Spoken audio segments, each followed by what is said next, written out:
Welder first semester या question बँकमध्ये 248 प्रश्न आहेत. त्यामध्ये 3 लेवल केलेले आहेत, मॉड्यूल 1, मॉड्यूल 2 आणि मॉड्यूल 3.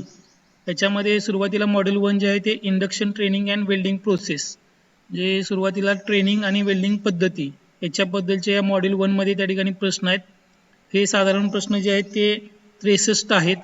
त्यानंतर मॉड्यूल 2 मध्ये 54 प्रश्न आहेत आणि मॉड्यूल 3 मध्ये 121 प्रश्न आहेत. अशा पद्धतीने हे 248 प्रश्न आहेत.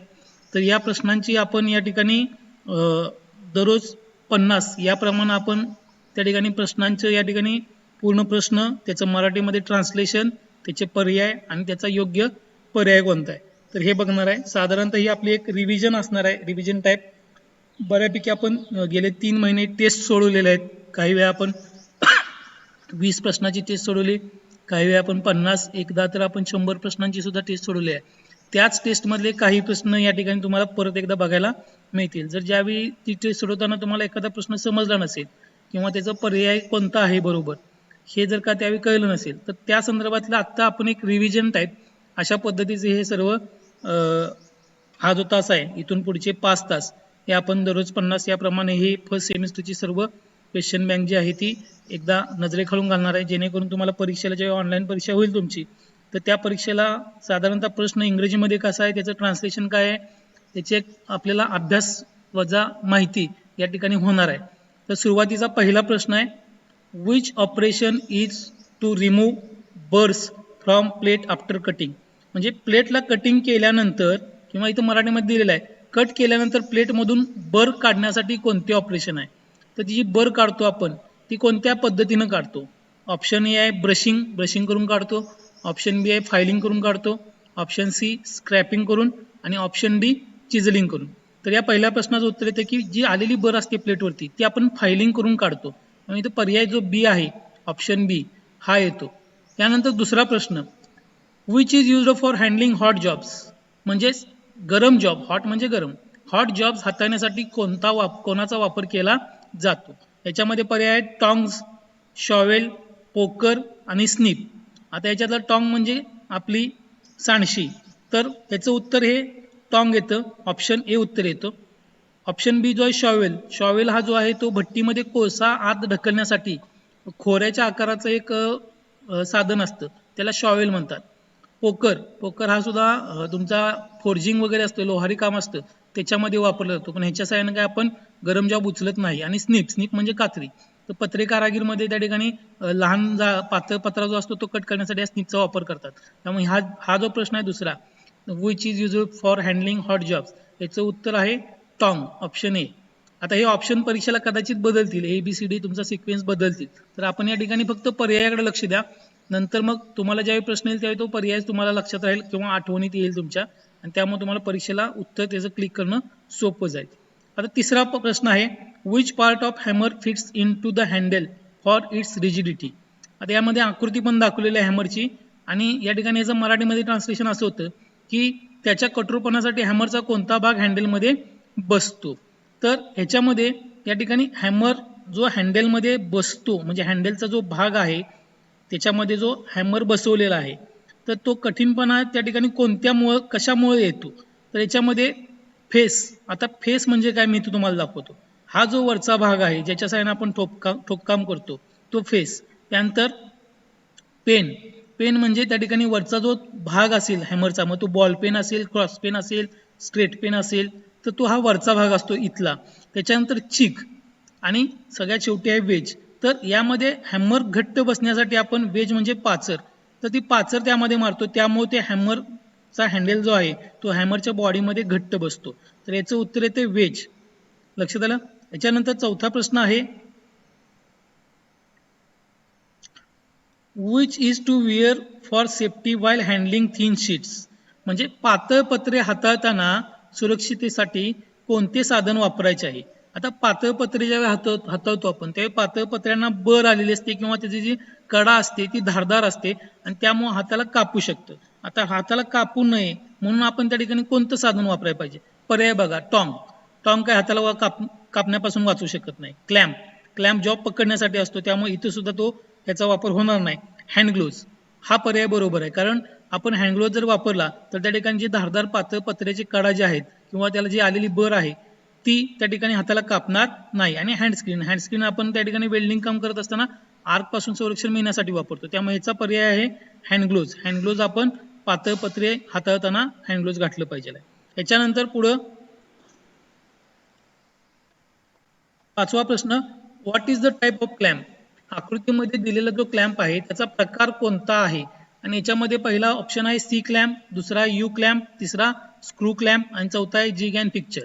तर हा जो आहे हा सी क्लॅम्प आहे. आकारानं सी अक्षरासारखा असतो त्यामुळे याला सी क्लॅम्प असं म्हटलं जातं. तुम्ही सी क्लॅम्प वापरलेला आहे त्यामुळे आकृतीत बघितल्या तुम्हाला त्या ठिकाणी हा क्लॅम्प कोणता आहे तो समजतं. तर याचं उत्तर येते सी क्लॅम्प. याच्यानंतर पुढचा प्रश्न आहे, which file is having its width parallel throughout its length. कोणत्या फाईलची लांबी त्याच्या रुंदी इतकी समांतर आहे. आता हा प्रश्न व्यवस्थित समजून घ्यायचा की याच्यामध्ये फाईल तुम्ही वापरलेली आहे. आता फाईल वापरल्या तर तुम्ही सर्वात जास्त वापरली ती बास्टर्ड फाईल वापरली. त्या बास्टर्ड फाईलमध्ये तिची जी लांबी असते ती लांबी शेवटपर्यंत एकसारखी नसते, तर ती टोकाच्या बाजूला त्या ठिकाणी निमुळती होत गेलेली आहे. तर अशा पद्धतीच्या बास्टर्ड फाईल असतात. इथं प्रश्न असा विचारलाय की लांबी जेवढी आहे ती आहे अशी समांतर असते. म्हणजे आपली जी पट्टी असते, समजा स्टील रूल घेतला 300 mm ची, तर 300 mm ची स्टील रूल ही सरळ 0 पासून ते 300 mm पर्यंत पूर्णतः सरळ समांतर असते. तर तशा प्रकारची कोणती फाईल आहे. आणि याच्यामध्ये आता ही फ्लॅट फाईल जर तुम्ही बघितली तर फ्लॅट फाईल सुद्धा पुढच्या बाजूला निमुळती होत जाते, म्हणजे लांबीमध्ये ती समांतर असत नाही. हँड फाईल जी असते ती हँड फाईल पूर्ण लांबीमध्ये समांतर असते, म्हणजे रुंदी जी तिची आहे ती सुरुवातीपासून शेवटपर्यंत एकसारखी असते. तर याचं उत्तर येते हँड फाईल. रास फाईलमध्ये सुद्धा तसंच होतं, निमुळती होत जाते पुढच्या बाजूला, आणि कर्व फाईलमध्ये सुद्धा तशाच पद्धतीने निमुळती होत जाते, त्यामुळे याचं उत्तर आहे हँड फाईल. याच्यानंतर 7वा प्रश्न आहे, what are the gas flame combination used for welding ferrous and non ferrous alloy. Ferrous आणि नॉन फेरस अलॉयचं त्या ठिकाणी वेल्डिंग करायचं असेल, म्हणजे लोहयुक्त धातू आणि अलोहयुक्त धातू यांना जर का गॅस वेल्डिंगचं करायचं असेल तर कोणत्या वायूंचं मिश्रण त्या ठिकाणी आपण वापरत असतो. तर या ठिकाणी पर्याय दिलाय LPG plus air, acetylene plus air, acetylene plus oxygen आणि हायड्रोजन प्लस ऑक्सिजन. तर याचं उत्तर येतंय ऍसिटिलीन प्लस ऑक्सिजन. आता आपण गॅस वेल्डिंग मध्ये हाच वायू जास्त प्रमाणात वापरतो, ऑक्सिजन आणि ऍसिटिलीन. तर याच्यामुळे जी फ्लेम तयार होते त्याच्यामध्ये साधारणतः आपल्याला 3100 ते 3300 अंश सेल्सिअस तापमान मिळतं. आपण 3 प्रकारच्या फ्लेम तयार करू शकतो, carburising flame, neutral flame, oxidising flame. त्यामुळं कोणत्याही प्रकारचं जरी मटेरियल असलं, मग ते फेरस असू दे किंवा नॉन फेरस असू दे, तर आपल्याला ह्या ऑक्सी ऍसिटिलीन फ्लेमच्या सहाय्याने आपल्याला त्या धातूंना बिल्डिंग करता येतं. त्यामुळं या ठिकाणी जो हा पर्याय आहे ऍसिटिलीन प्लस ऑक्सिजन, हा पर्याय त्या ठिकाणी बरोबर आहे. त्यानंतर 8वा प्रश्न आहे, which nozzle is selected to cut 50 mm thick MS plate.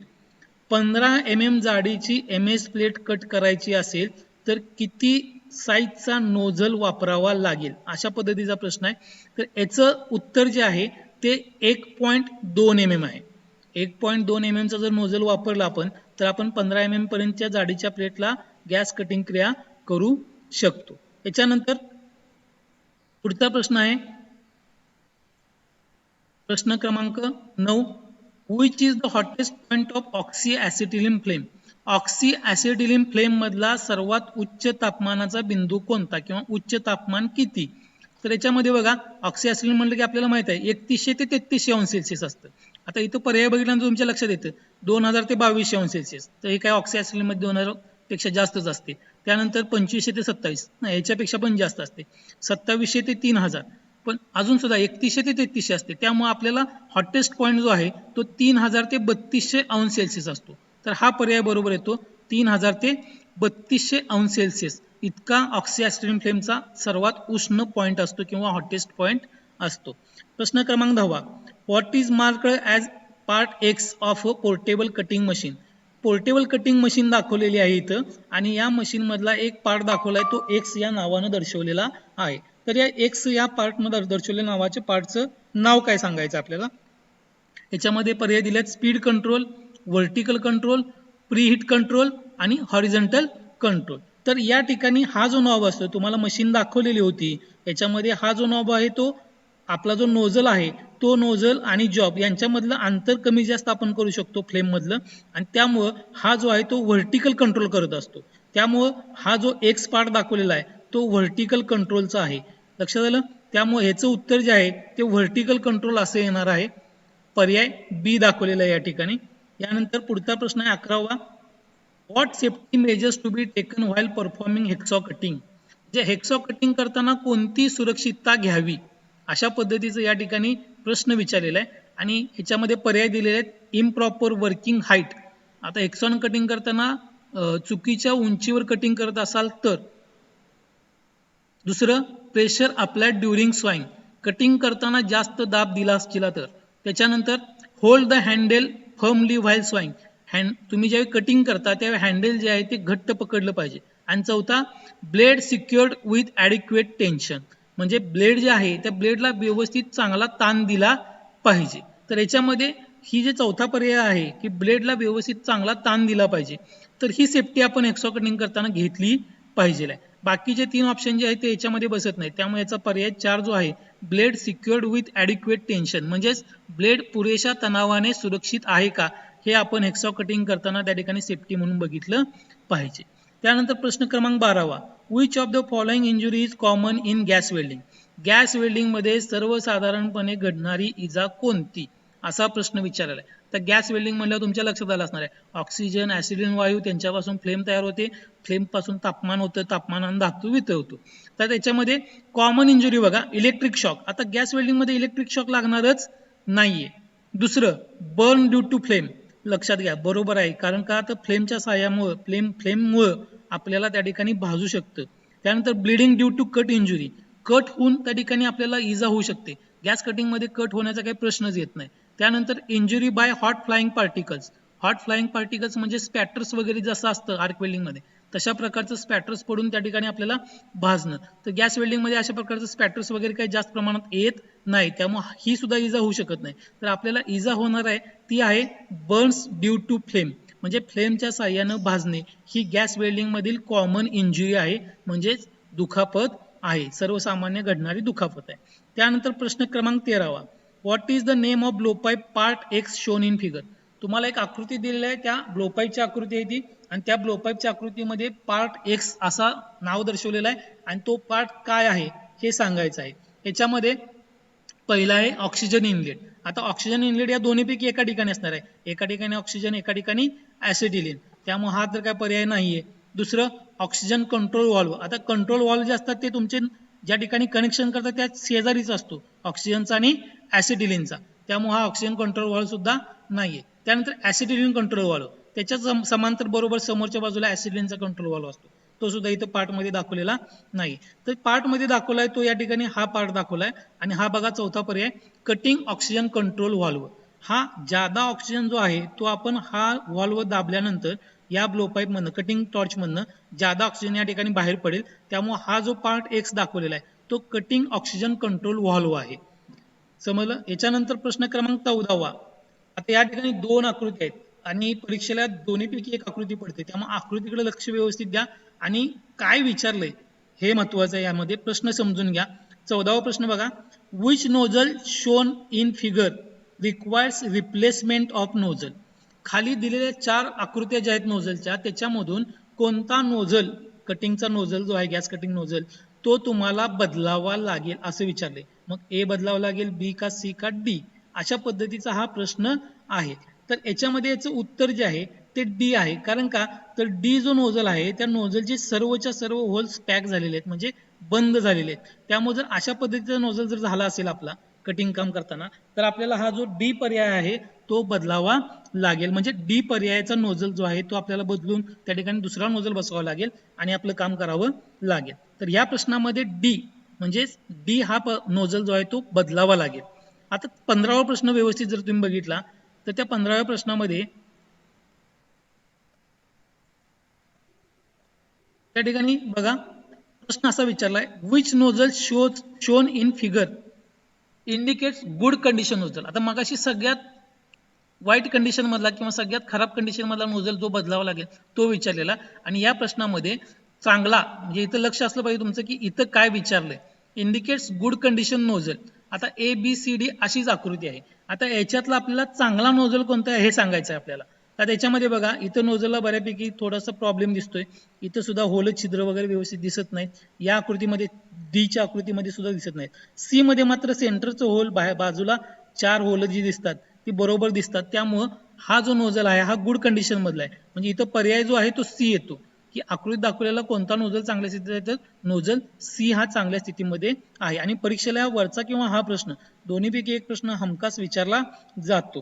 त्यानंतर प्रश्न क्रमांक 16, how many pressure gauges are in regulator gas welding plant.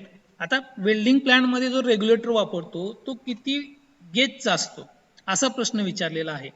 आता याच्यामध्ये बघा how many pressure gauges are in regulator gas, तर त्या ठिकाणी गॅस रेग्युलेटर मध्ये किती गेज असतात असं विचारलेलं आहे. आणि या ठिकाणी पर्याय आहे 1 pressure gauge, 2 pressure gauge, 3 pressure gauges आणि 4 प्रेशर गेजेस. तर याचं उत्तर येते डी 4 प्रेशर गेजेस. तर रेग्युलेटर जो असतो त्याच्यामध्ये 4 प्रेशर गेजेस असतात. याच्यानंतर प्रश्न क्रमांक 17, what procedure is followed to connect the cylinder to gas cylinder regulator in gas welding. म्हणजेच गॅस वेल्डिंग मध्ये सिलेंडर गॅस रेग्युलेटरला जोडण्यासाठी कोणती प्रक्रिया केली जाते. आता याच्यामध्ये तुम्हाला माहित आहे ज्यावेळी आपण सिलेंडरवरती रेग्युलेटर जोडतो त्यावेळी सर्वात पहिल्यांदा क्रॅकिंगची क्रिया करतो. तर क्रॅकिंगची क्रिया म्हणजे काय, तर त्या ठिकाणी आपण रेग्युलेटर जोडण्यापूर्वी सिलेंडरवरती व्हॉल्व जो आहे तो सिलेंडर कीच्या साह्यानं त्या ठिकाणी व्हॉल्व थोडासा वेळ उघडतो आणि लगेच बंद करतो. ज्यामुळं तो जो व्हॉल्व आहे त्या व्हॉल्वच्या तोंडाला जी काही धूळ कचरा किंवा अन्य काही घाण अडकली असेल तर ती हवेच्या प्रेशरनं सिलेंडर मधल्या गॅसच्या प्रेशरनं बाहेर निघून जाते आणि मग आपण त्या ठिकाणी रेग्युलेटर जोडतो. त्यामुळे याचा पर्याय जो आहे तो 1 नंबरचा आहे, open and close valve for few seconds. म्हणजे काही सेकंदासाठी व्हॉल्व ओपन करायचा आणि लगेच बंद करायचा. याला क्रॅकिंग क्रिया असं सुद्धा म्हटलं जातं. त्यानंतर प्रश्न क्रमांक 18, which material is used to manufacture gas cylinder. Gas cylinder तयार करण्यासाठी कोणतं मटेरियल वापरलं जातं. आणि याचं उत्तर जे आहे ते सॉलिड ड्रॉन स्टील आहे. सॉलिड ड्रॉन स्टील पासून सिलेंडर बनवले जातात. साधारणतः ऑक्सिजन, कार्बन डायऑक्साईड, ऑर्गॉन हे सगळे सिलेंडर सॉलिड ड्रॉन स्टील पासून बनवलेले असतात. याच्यानंतर पुढचा प्रश्न आहे प्रश्न क्रमांक 19, which of the following metal is used to making nozzle in gas welding. हा काय प्रश्न तुम्हाला बऱ्याच जणांनी सोपा पण आहे आणि बऱ्याच जणांनी याचं उत्तर दिलेलं होतं टेस्ट मध्ये सुद्धा, की गॅस वेल्डिंग मध्ये जे काही नोझल वापरले जातात ते कोणत्या मटेरियल पासून बनवलेले असतात. आणि याचं उत्तर आहे कॉपर. गॅस वेल्डिंग मधील जे काही नोझल वापरले जातात लो पाईपला जोडण्यासाठी ते सर्व नोझल्स कॉपर या धातूपासून बनवले जातात. त्यानंतर प्रश्न क्रमांक 20, what should be the angle for a double जे बट जॉईंट. डबल जे बट जॉईंट जो आहे तो तयार करताना अँगल किती ठेवायचा आहे. आणि याचं उत्तर आहे 20 अंश. लक्षात ठेवा डबल जे बट जॉईंटचं उत्तर येते 20 अंश. डबल जे बट जॉईंट जर करायचा असेल तर जो काही अँगल असतो त्याचा तो 20 अंशाचा ठेवायचा असतो. त्यानंतर प्रश्न क्रमांक 21, what is the name of semi circular deposit on a weld Beed. म्हणजेच वेल्ड बीडवर अर्धगोलाकार ठेवण्याचे नाव काय आहे. म्हणजेच वरच्या बाजूला जो वेल्ड बीडच्या वरती जे अर्धगोलाकृती वलय दिसतात त्याला काय म्हटलं जातं, तर त्याला रेनफोर्समेंट म्हटलं जातं. त्याला काय म्हटलं जातं, रेनफोर्समेंट. याच्यानंतर what is to be placed at root of weld to contain the molten metal. तर वितळलेल्या धातूमध्ये वेल्डच्या मुळावर काय ठेवायचे असते. आता हा जर इथं शब्दशः असा अर्थ घेऊ नका, या ठिकाणी याचा असा अर्थ येतो की ज्यावेळी आपण रूट रन मारतो तर रूट रन मारताना त्या ठिकाणी जो वेल्डिंग आहे ते वेल्डिंग खोलवर वितळून त्या ठिकाणी खालच्या बाजूला ओघळतं आणि मग ते ओघळ जर जास्त राहिलं तर त्या ठिकाणी मग बर्न थ्रू होऊन त्या ठिकाणी मोठा खड्डा तयार होऊ शकतो किंवा वेल्डिंग क्रिया चांगली होणार नाही. म्हणून त्या ठिकाणी खालच्या बाजूला रूट रनच्या खालच्या बाजूला त्या ठिकाणी एक प्लेट ठेवली जाते. लक्षात आलं.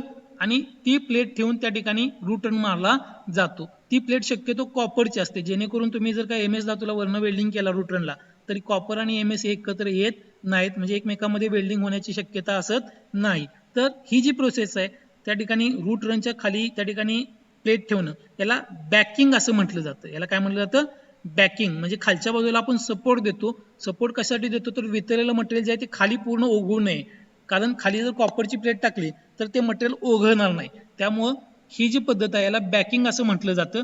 तर what is to be placed at root of weld to contain the molten metal, तर याचं उत्तर ते बॅकिंग केलं पाहिजे. लक्षात आलं.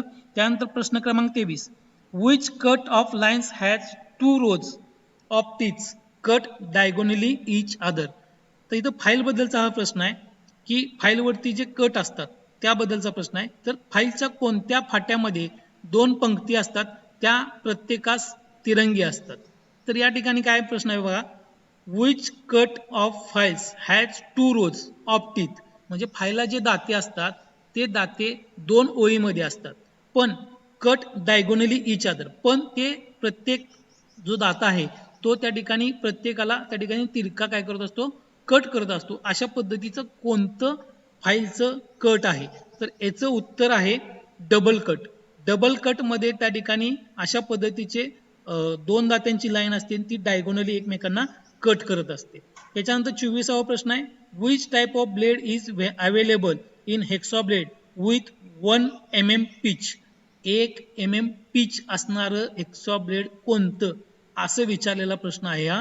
आणि याच्यामध्ये पर्याय wave set, regular set, staggered set आणि वेव्ह स्टॅगर्ड सेट. तर याचा पर्याय जो होतो तो wave staggered set. Wave staggered set मध्ये त्या ठिकाणी 1 mm पिच असतं. आता पिच जे आहे ते साधारणतः 2 जे दाते आहेत, एक्सा ब्लेड तुम्हाला दाते असतात माहित आहे, तर ते दात्यामधले जे 2 दाते जर तुम्ही घेतले जवळजवळचे, तर त्या जवळच्या 2 दात्यामधलं जे अंतर आहे टोकातलं, तर त्याला पिच असं म्हणलं. तर ते 1 mm कुठल्या ब्लेडमध्ये असतं, तर ते वेव्ह स्टॅगर्ड सेटचं जे ब्लेड असतं त्याच्यामध्ये त्या ठिकाणी 1 mm चं पिच असतं. पिच म्हणजे अंतर बरं का. त्याच्यानंतर 25वा प्रश्न, which cutting tool is used to remove excess material on flat surface. सपाट पृष्ठभागावरचं जादा मटेरियल जे आहे किंवा आपल्याला नको असलेलं भाग जो आहे तो काढण्यासाठी कोणतं साधन वापरलं जातं किंवा कोणतं टूल वापरलं जातं. तर याच्यामध्ये फ्लॅट चिजल आहे पर्याय, पहिला पर्याय. दुसरा आहे क्रॉस कट चिजल, तिसरा आहे डायमंड पॉइंट चिजल आणि चौथा आहे हाफ राऊंड नोज चिजल. तर याच्यामध्ये तुम्हाला फ्लॅट सरफेसवरचं जर काढायचं असेल सपाट पृष्ठभागावरचं तर तुम्हाला फ्लॅट चिजल वापरावी लागेल. लक्षात आलं. Cross cut chisel, diamond point chisel किंवा हाफ राऊंड नोज चिजल हे जे आहे ते ठराविक गाळ्याचंच कटिंग करायचं असेल, तुम्हाला ठराविक गाळ्यातलंच तुम्हाला मटेरियल नको असेल तर त्या ठिकाणी या तिन्हीचा वापर केला जातो. आणि सपाट पृष्ठभागावरती जर कटिंग करायचं असेल, नको असलेला भाग काढायचा असेल तर त्या ठिकाणी फ्लॅट चिजलचा वापर केला जातो. त्यामुळे which cutting tool is used to remove excess material on flat surface, याचं उत्तर फ्लॅट चिजल असं येतं. 26वा प्रश्न, which part of hammer is shaped to fit the handle rigidly. हॅमरचा कोणता भाग असा तयार केलेला असतो की ज्याच्यामध्ये हँडल घट्ट, हँडल म्हणजे ते हातोडीचा जो हँडल असतो तो घट्ट बसला पाहिजे. तर याच्यामध्ये जो पर्याय येतो तो आहे आय होल. आता तुम्हाला पाठीमागची मी आकृती दाखवतो. या ठिकाणी हा हॅमर आहे आणि इथे गोलाकार असं अंडाकृती जो गोल दिसतो हॅमरला, तर त्याच्यामध्ये ते हँडल बसतं. तर हा जो गोल आहे याचं नाव आय होल आहे. आणि हा प्रश्न असा विचारला की हॅमरचा दांडा बसण्यासाठी हॅमरचा कोणता भाग तयार केलेला असतो, तर तो आय होल नावाचा पार्ट आहे तो तयार केलेला असतो. Which part of hammer is shaped to fit the handle rigidly, तर याचं उत्तर येते आय होल. त्याच्यानंतर 27वा प्रश्न, what happened if bench vice is over tightened. Bench vice जर जास्त टाईट केला तर काय होईल असा प्रश्न आहे. आणि लक्षात घ्या, बेंच वाईज जर का आपण प्रमाणापेक्षा जास्त टाईट केला तर त्याचं जे स्पिंडल आहे ते स्पिंडल डॅमेज होऊ शकतो. याचा पर्याय येतोय स्पिंडल डॅमेज्ड. याच्यामध्ये box nut damage, box nut damage त्या ठिकाणी बॉक्स नट जर का लूज बसला असेल तर तो डॅमेज होऊ शकतो, किंवा बॉक्स नटचं जे मटेरियल आहे कास्ट आयर्नचं ते जर खराब असेल तर तो डॅमेज होऊ शकतो. त्यानंतर वर्क बेंच डॅमेज, आपण ओव्हर टाईट केला तर पूर्ण वर्क बेंच म्हणजे पूर्ण बेंचच डॅमेज होतो असं होत नाही. आणि वर्क पीस डॅमेज, तर वर्क पीस डॅमेज होतो असंही नाही. ज्या धातूचा असेल मटेरियल त्या धातूमध्ये जो गुणधर्म असेल त्याप्रमाणे तो त्या ठिकाणी त्याच्यामध्ये थोडा बदल होईल, पण तो पूर्ण डॅमेज होणार नाही. तर याच्यामध्ये स्पिंडल डॅमेज होऊ शकतो. तर वर्क बेंच जास्त जर का आपण टाईट केला तर त्याचा स्पिंडल काय होऊ शकतो, डॅमेज होऊ शकतो.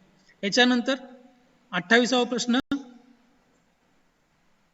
What treatment you should give to a person who suffered from electric shock. जर एखाद्या व्यक्तीला इलेक्ट्रिक शॉक लागला असेल तर त्या ठिकाणी आपण त्याला काय ट्रीटमेंट द्यायची असं विचारलेलं आहे. आणि याच्यामध्ये बघा, गिव्ह अँड अल्कोहोलिक ड्रिंक, त्याला अल्कोहोलचं ड्रिंक द्यायचं प्यायला, तर हा पर्याय नाहीये. दुसरं, गिव्ह अ कोल्ड ड्रिंक, त्याला कोल्ड ड्रिंक सुद्धा त्या ठिकाणी द्यायचं नाहीये. त्याच्यानंतर त्याला चालायला लावायचं आहे, तिसरा पर्याय मेड अ वॉक म्हणून, तर चालायला लावायचं सुद्धा नाही त्याला. तर त्याला काय करायचं आहे, तर त्याला कीप वॉर्म अँड कम्फर्टेबल, तर त्याला त्या ठिकाणी उबदार ठेवायचं आपण आणि आरामदायक ठेवायचं. अशा पद्धतीने आपण एखाद्या व्यक्तीला जर इलेक्ट्रिक शॉक लागला तर त्याला त्या ठिकाणी हा उपचार करायचा आहे, कीप वॉर्म अँड कम्फर्टेबल, पर्याय क्रमांक 4 हे याचं उत्तर आहे. त्यानंतर पुढचा प्रश्न आहे 29वा, how much gap is maintained between grinding wheel and the work rest on a pedestal grinder. आता जो ग्राइंडर असतो त्या ग्राइंडर वरती त्या ठिकाणी ग्राइंडिंग व्हील असतं आणि त्या ग्राइंडिंग व्हीलच्या पुढच्या भागाला त्या ठिकाणी जॉब टेकवण्यासाठी एक रेस्ट असतं, त्याला आपण त्या ठिकाणी वर्क रेस्ट असं नाव दिलेलं असतं. तर ते वर्क रेस्ट आणि तुमचा ग्राइंडर यांच्यामध्ये किती अंतर असावं हा प्रश्न विचारलाय आणि याचं उत्तर आहे 2 ते 3 mm चं अंतर असावं. तुमचं जे व्हील आणि जे रेस्ट आहे वर्क रेस्ट त्याच्यातलं अंतर जे आहे ते 2 ते 3 mm असावं, पर्याय क्रमांक सी येतो याचा. त्यानंतर 30वा प्रश्न, which tool is used to open cylinder valve, त्या ठिकाणी सिलेंडर व्हॉल्व्ह उघडण्यासाठी कोणतं साधन वापरलं जातं. आणि बऱ्याच जणांनी हे सिलेंडर व्हॉल्व्ह वगैरे उघडल्यात, त्यांना माहित आहे या ठिकाणी स्पिंडल की जे आहे ते स्पिंडल की हे साधन आपण त्या ठिकाणी सिलेंडर व्हॉल्व्ह उघडण्यासाठी वापरत असतो, पर्याय क्रमांक 2 स्पिंडल की. त्यानंतर 31वा प्रश्न आहे, which material is used to check leakage of acetylene regulator connection. ऍसिटिलीनचं रेग्युलेटर कनेक्शन तपासायचं असेल, ऍसिटिलीनचं रेग्युलेटर कनेक्शन जर लिकेज तपासायचं असेल तर कोणतं ऍसिटिलीन गॅसचं जे काही कनेक्शन्स आहेत ती कनेक्शन्स लिकेज तपासण्यासाठी कशाचा वापर केला जातो. याचं उत्तर तुम्हाला माहिती आहे, तुम्ही ऍसिटिलीन कनेक्शन्स लिकेज तपासले सुद्धा आहे. तर याचं उत्तर आहे सोप वॉटर, साबणाच्या पाण्यानं ऍसिटिलीन गॅसचं लिकेज जे आहे ते आपण तपासत असतो. याच्यामध्ये 2 प्रश्न येतात, कधी एकदा ऑक्सिजनचा विचारला जातो नंतर ऍसिटिलीनचा सुद्धा विचारला जातो. तर ऑक्सिजनला त्या ठिकाणी साधं पाणी आणि ऍसिटिलीनला साबणाचं पाणी वापरायचं आहे. त्यानंतर व्हॉट ऍक्शन, 32वा प्रश्न आहे, what action to be taken if a person is still contact with electric supply. जर एखादी व्यक्ती अजून सुद्धा किंवा अद्याप विद्युत पुरवठ्याच्या संपर्कात असल्यास कोणती कारवाई करावी. म्हणजे अजूनही त्या व्यक्तीला इलेक्ट्रिक शॉक लागतोय, तो शॉक म्हणजे सप्लाय चालू आहे आणि तो व्यक्ती त्या सप्लायला धरूनच बसलेला असेल तर त्या ठिकाणी आपण कोणती ऍक्शन घ्यायची आहे. याच्यामध्ये पर्याय बघा, break the contact by hand, हाताच्या सहाय्यानं कॉन्टॅक्ट तोडायचा का, हा पहिला पर्याय आहे. दुसरा, ब्रेक द कॉन्टॅक्ट बाय ड्रायवूड, म्हणजे कोरड्या लाकडानं त्या ठिकाणी कॉन्टॅक्ट तोडायचा का. तिसरा पर्याय, break the contact by using iron rod, लोखंडी रॉडच्या सहाय्यानं कॉन्टॅक्ट तोडायचा का.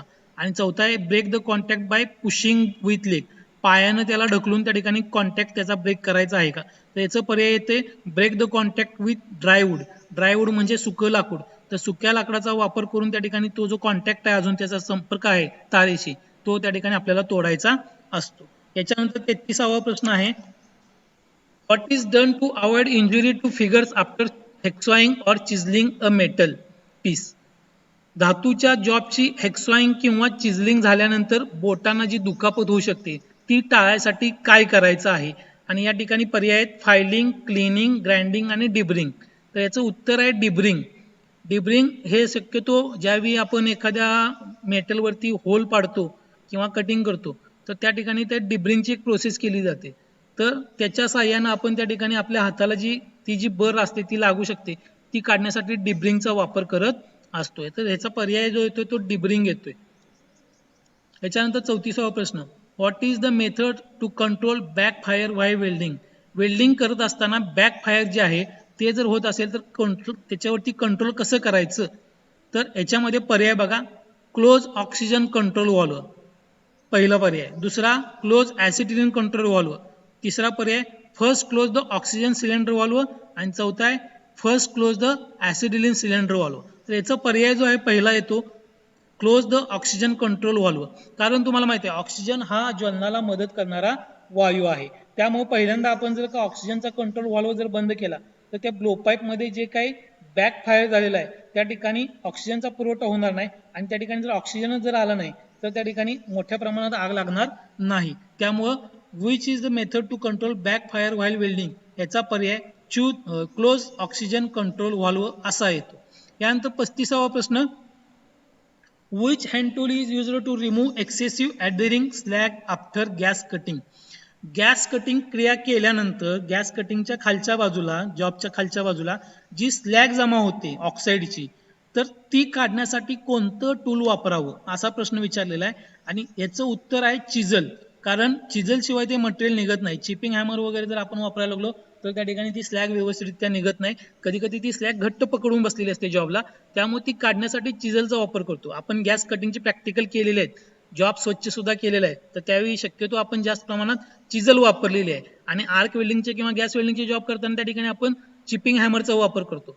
तर गॅस कटिंगमध्ये जादा आलेली जी स्लॅग असते ती काढण्यासाठी चिजलचा वापर करायचा असतो. याच्यामध्ये 35व्या प्रश्नाचं उत्तर येते चिजल. याच्यानंतर 36वा प्रश्न, what precaution you will follow in gas welding to avoid fire accidents? Gas वेल्डिंगमध्ये आगीच्या दुर्घटना टाळण्यासाठी आपण कोणती खबरदारी घ्याल? आणि याच्यामध्ये अलर्ट टू गेट अवे म्हणजे जाण्यासाठी अलर्ट करणं, लोकांना सांगणं इथून जावं म्हणून. दुसरं, कीप फायर एक्सटिंग्विशर, त्या ठिकाणी फायर एक्सटिंग्विशर त्या ठिकाणी ठेवायचे. त्यानंतर कीप सँड बकेट्स नियर म्हणजे वाळून भरलेल्या बादल्या त्या ठिकाणी ठेवायच्या. आणि चौथा आहे कीप अवे इन्फ्लॅमेबल मटेरियल्स म्हणजे ज्वालाग्रही जे काही पदार्थ आहेत, उदाहरणार्थ पेट्रोल, डिझेल, रॉकेल किंवा थिनर, रंगाचे डबे, ऑइल, तेल, ग्रीस जे काय असेल तर ते त्या ठिकाणी तिथून दूर ठेवायचे.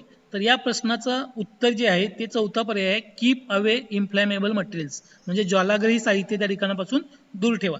तर आपण त्या ठिकाणी फायर ॲक्सिडेंट जो आहे तो गॅस वेल्डिंग प्रक्रियेमध्ये त्या ठिकाणी टाळू शकतो. आणि अशा पद्धतीची आपण खबरदारी घेतली तर मोठा अपघात होणार नाही. त्यामुळे 36वा प्रश्न जो आहे, what precaution will you follow in gas welding to avoid fire accidents, तर याचं उत्तर येते keep away the inflammable material.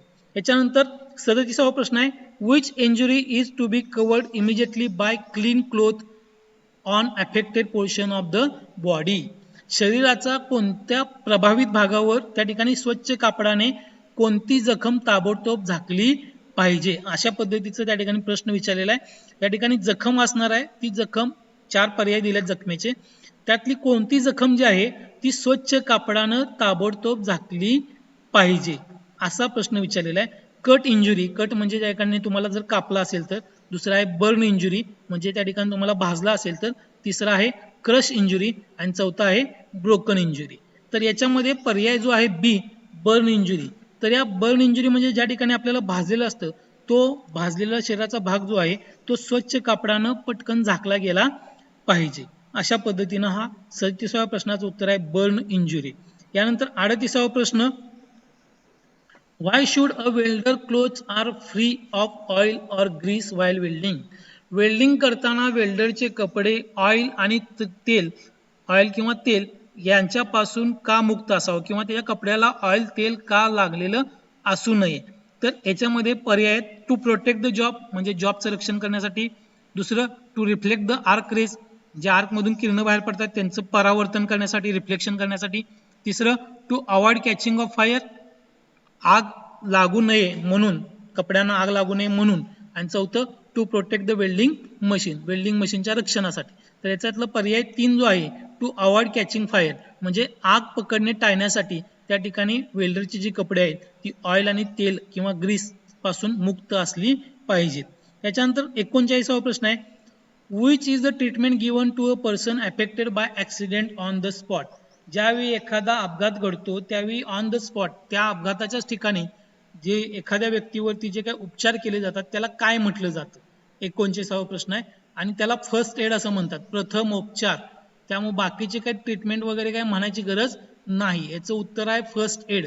ज्यावेळी एखादा अपघात घडतो त्यावेळी अपघाताच्या ठिकाणी त्या व्यक्तीला आपण जे काही ट्रीटमेंट देतो सुरुवातीला दवाखान्यात पोहोचेपर्यंत, त्याचं जे काही जखम आहे ती त्या ठिकाणी कमी व्हावं, रक्तस्राव कमी व्हावा किंवा जे काही त्या ठिकाणी आपल्याला प्रोसिजर सांगितलेले आहेत आपल्या ह्याच्यामध्ये सेक्शनच्या सेफ्टी सुरक्षिततेमध्ये, तर त्या ठिकाणी मग आपण जी ट्रीटमेंट करतो त्याला फर्स्ट एड असं म्हटलं जातं. आणि 40वा प्रश्न आहे, which type of welding is done by a small hand weld gun with a non consumable electrode? या ठिकाणी नॉन कन्झ्युमेबल इलेक्ट्रोड म्हणजेच खर्ची न पडणारा इलेक्ट्रोड. लक्षात आलं? जो इलेक्ट्रोड फक्त आर्क तयार करतो तो स्वतः वितळत नाही. अशा प्रकारच्या इलेक्ट्रोडनं लहान स्मॉल हँड वेल्ड गन म्हणजे लहान आकाराची वेल्डिंग गन घेऊन कोणत्या प्रकारचं वेल्डिंग केलं जातं? आणि याचं उत्तर जे आहे ते आहे GTAW.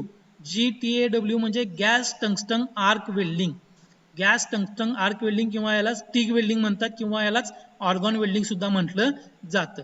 तर याच्यामध्ये टंगस्टन धातू जो असतो तो फक्त आर्क तयार करतो, तो वितळत नाही आणि तो धातू त्या गन मध्ये पकडण्यासाठी कॉलेट वगैरे गोष्टी असतात आणि ती गन अतिशय वजनानं हलकी असते, लहान असते.